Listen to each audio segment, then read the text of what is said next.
Você sabe o que é a aridez?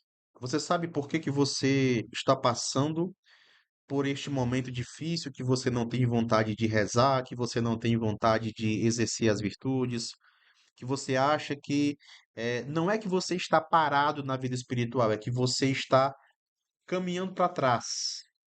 Bem, eu estou aqui com este livro, é o Compêndio de Teologia Cética e Mística do padre Adolfo Tanqueray. É um livro bem grande, porém é um livro sensacional que eu acredito que todo católico que quer estudar de verdade a fé católica precisa ter.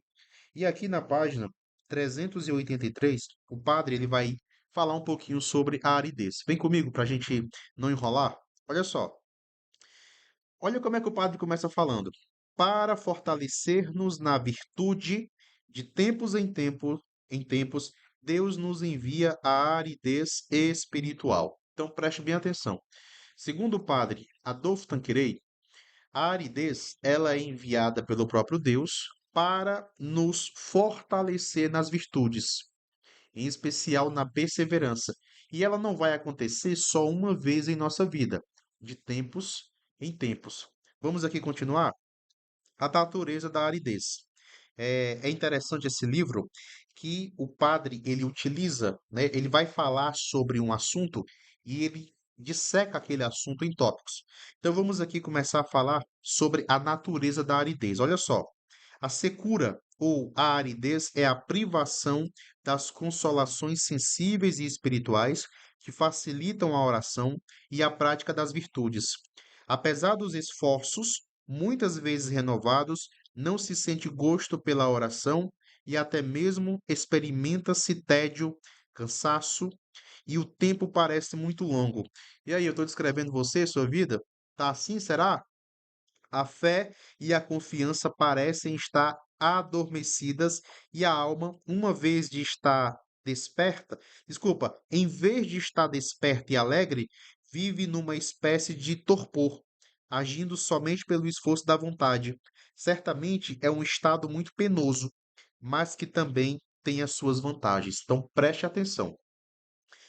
A pessoa não sente vontade de rezar, apesar dela saber, tá? Do ponto de vista da inteligência, ela sabe que ela deveria rezar, só que ela não tem vontade. Ela se ajoelha, meio que à força, sem vontade, mas ela sabe que tem que se ajoelhar. E ela começa a falar. E as palavras praticamente não saem. Ou é aquela oração repetida, ou é aquela oração com poucas palavras, ou a pessoa fica ali 5 minutos, mas percebe que está falando as mesmas coisas porque a alma não está conseguindo se entregar. A alma não está conseguindo como é que eu posso dizer? A alma não está conseguindo deixar que o Espírito Santo a toque, apesar da inteligência do cristão saber que ele deveria estar ali. Então perceba como é uma luta, tá certo? E aqui a gente começa a lembrar do Evangelho. O reino de Deus é tomado por violência. Essa violência é quando a sua alma, é quando a sua carne não está querendo, mas a sua inteligência sabe que tem que estar ali. Essa briga, essa violência. Tudo bem? Vamos continuar. A fé e a confiança parecem estar adormecidas e a alma, em vez de estar desperta e alegre, vive numa espécie de torpor, agindo somente pelo esforço da vontade.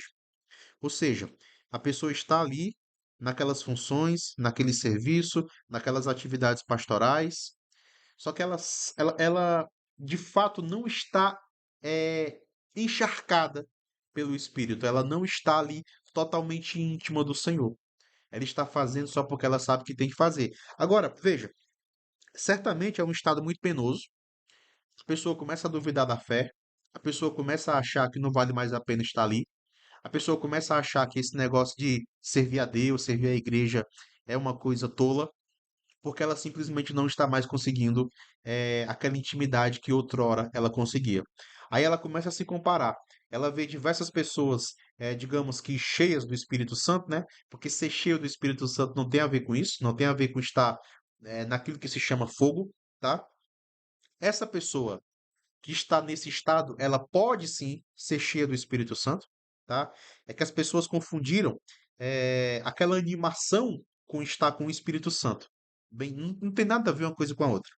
Agora, é como o padre fala, certamente é um estado muito penoso, mas que também tem suas vantagens.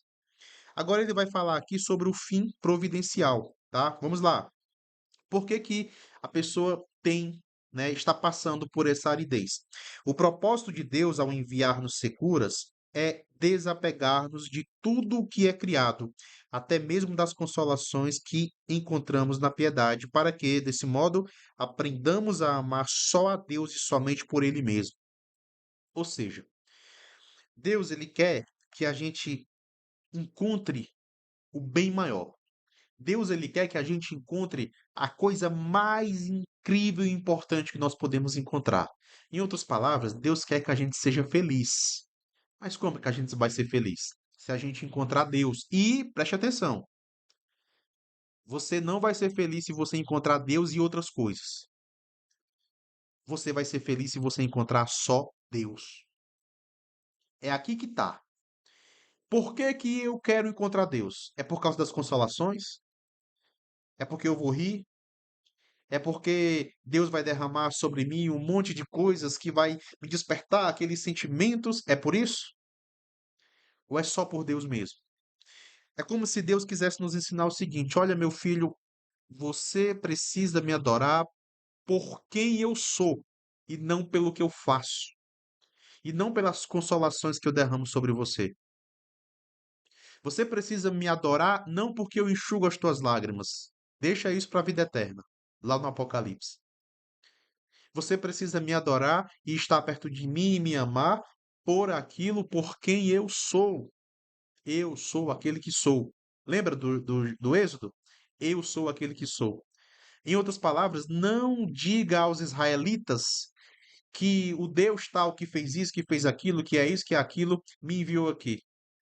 Diga aos israelitas que o eu sou, aquele Deus, por ele mesmo, aquele quem ele é, ele me enviou aqui. Então é isso também. É como se Deus quisesse que a gente se desprendesse de tudo, tá certo? De tudo mesmo. É como se nós tivéssemos que colocar na cabeça que eu preciso ser íntimo de Deus, não pelo que Deus faz ou pelo que Deus vai fazer, mas tão somente porque Ele é meu Pai, porque Ele é meu Senhor. É como se a gente tivesse que abrir mão de todos os porquês e de todas as benesses. É como se a gente tivesse que abrir mão de todas as vantagens que vêm de Deus e ficasse só com Deus.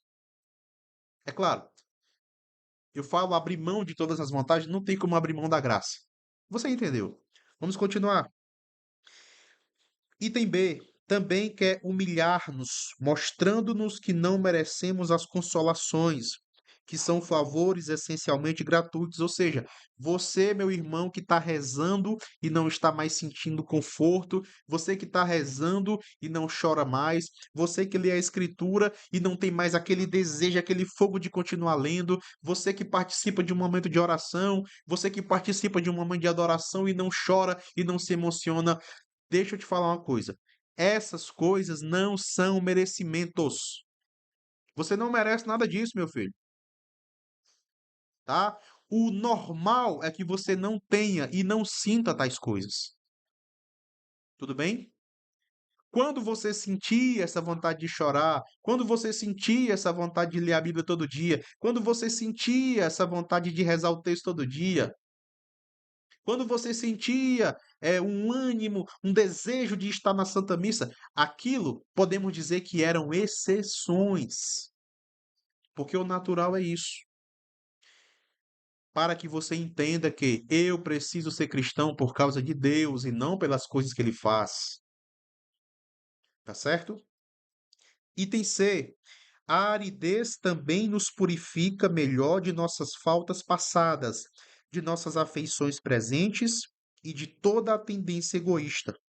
Quando servimos a Deus sem gosto, apenas por convicção e vontade, sofremos muito e este padecer é expiatório e reparador. É quando a pessoa ela está servindo, ela está indo, ela continua rezando, ela continua lendo a Bíblia, ela continua se esforçando, não porque ela sente vontade, mas porque ela sabe que tem que fazer. Agora, é claro, em outros temas deste livro, o padre vai nos alertar sobre a questão do ativismo. Então, nós temos que entender aqui as diferenças. Existem pessoas que não estão exatamente na aridez, tá? Elas simplesmente estão perdendo a caridade e não querem mais fazer certas coisas. Então, cuidado. Nós temos que sempre discernir o que é aridez e o que não é. O que é aridez e o que é preguiça. Tá certo?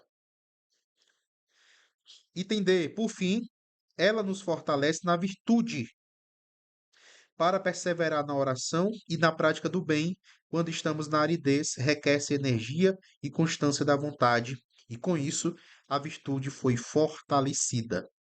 Então, no próximo vídeo, nós iremos trazer mais assuntos sobre a aridez, tudo bem? É um tema bem legal, bem amplo e é muito importante que nós estudemos. Fica a dica para você, adquira esse livro, tá? E leia, estude muito.